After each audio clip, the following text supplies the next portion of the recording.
Now it comes to it. I don't feel like parting with it. It's mine. I found it. It came to me. There's no need to get angry. Well, if I'm angry, it's your fault. It's mine. My precious. Guys, I think I have a problem. I think I am slightly addicted to Phantom Abyss. Anyway, after dozens and dozens and dozens of attempts, I finally got my hands on a tier 3 relic, so that was fun. So I thought I'd share that with all of you. This isn't going to be any kind of a formal walkthrough or anything like that, but hopefully maybe it'll help you with some of the situations that you can wind up in the Inferno. And when I get there, you'll see there's actually a bunch of rooms that I had never seen before and gotten some sticky situations. But anyway, if you're new to Phantom Abyss, the way it works is each temple has 3 major areas that you travel through, and at the end of each area, you have a choice to either go for that area's relic, or you can move on to the next area. The Holy Grail is kind of the tier 3 relic that's at the end of the Inferno, which is really, it's the most difficult area. There's a lot that can go wrong. It's pretty chaotic at times. So this was my first successful attempt at getting that tier 3 relic, and so we'll just get started here. And just FYI, I'm not intending to commentate the entire Inferno section, but I am going to show you some of the highlights of the run leading up to the Inferno. I like being able to purchase lots and lots of blessings, and I'm also a cheapskate, so I love this whip, which gives you cheap shrines, and it's blessed, so it doesn't have the downside. The Masked Defiler got in my way a lot through this run, and I had 5 Phantom buddies. That one at the front there is Billyum. He's going to be my companion for most of this run, or a good chunk of it anyway. Sadly, he meets his demise at one point. That sound means a Phantom died, and so I heard that 3 times. And this is the first area, or the first level of the first area of the dungeon. So the Guardian doesn't even appear. And it was very long. There it is again. So they were dropping like flies right off the bat. And anyway, this area was very long and had lots of treasure. So it was a great, solid start. Misjudged that a bit. I like how I smacked into the ground and yet my whip still pulled me up. I think this is... yeah, there was the 3rd one there, so... 3 of the 5 didn't even make it out of this first floor. So yeah, like I said, very long, full of treasure. Not terribly eventful, though. But I was able to buy just a ton of blessings right at the end of this here, so I took quick whipping. Very helpful. And double jump over hover slide. I have found hover slide is usable in very limited situations. It's helpful. Also took a heal there instead of luck. I don't like relying on luck, so I don't take the lucky landing and the lucky or the any of the lucky blessings. This room can be a nightmare depending on what kind of traps are here, but anyway. The second area, of course, the Guardian appeared. This was the second bit of damage I took, because, again, I just misjudged that. I'm actually pretty good at hitting the roll button. But this second floor was surprisingly short, too. I was able to purchase 1 more blessing, so I was up to 5 heart containers. Very close call there. Nearly rolled right into that dart.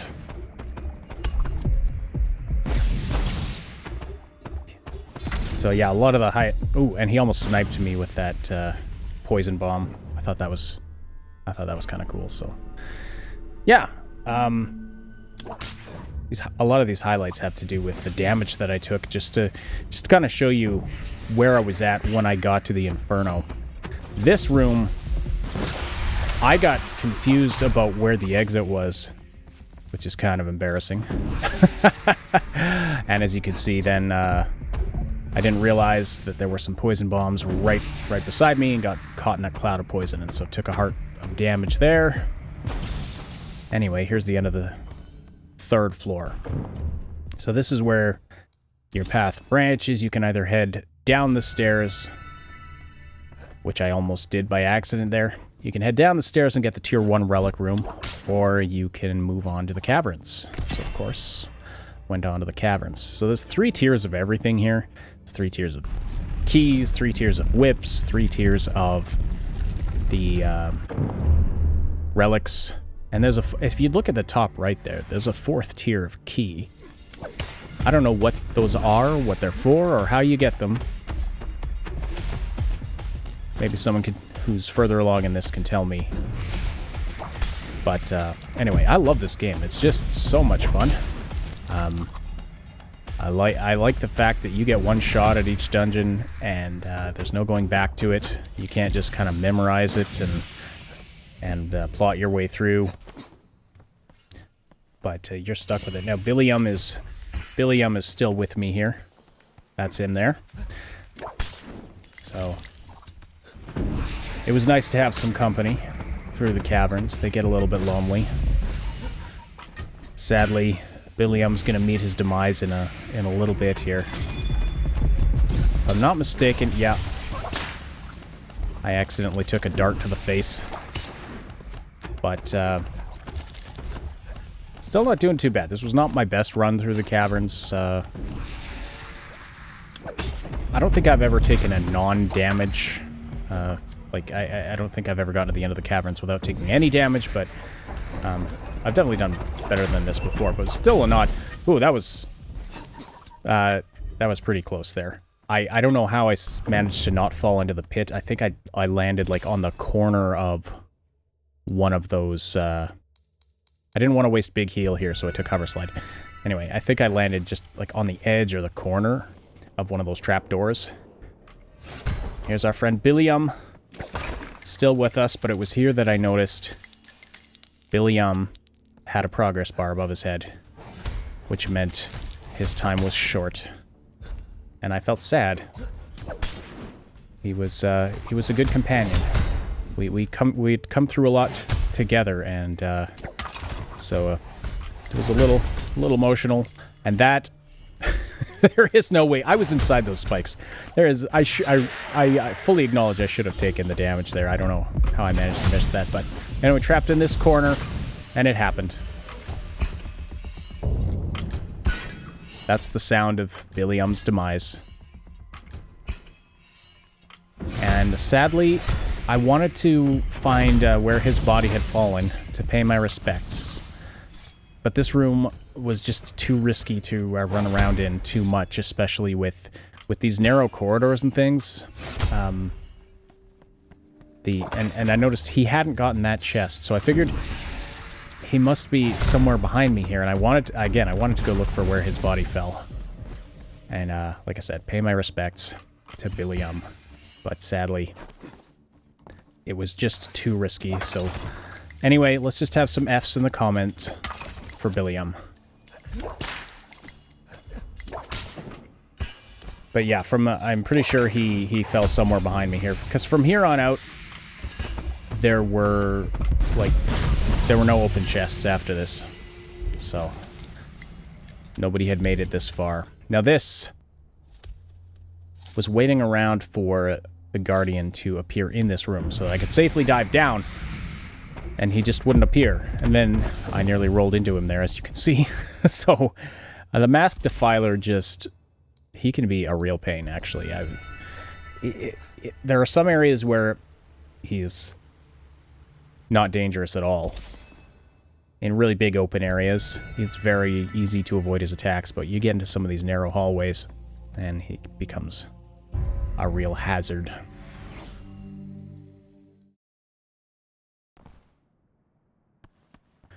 Third floor of the caverns, and I'm all by myself for the first time in this run. It was a little bit lonely. But this was pretty uneventful, to be perfectly honest. Yeah, not much happened. This is the second to final room here. Very close. Nearly got sliced there. And we're just on our way through to the Inferno, so Like I said, I'm not going to commentate the Inferno section. I feel like it wouldn't be all that interesting. If there's any other Phantom Abyss content you'd like to see, though, let me know in the comments below. I'm really enjoying this game. Please do slam that like button, subscribe for more content, and I hope you enjoy watching the Inferno.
Thanks so much for watching. Don't forget to like, sub, and hit that notification bell, and then check out some of these other videos.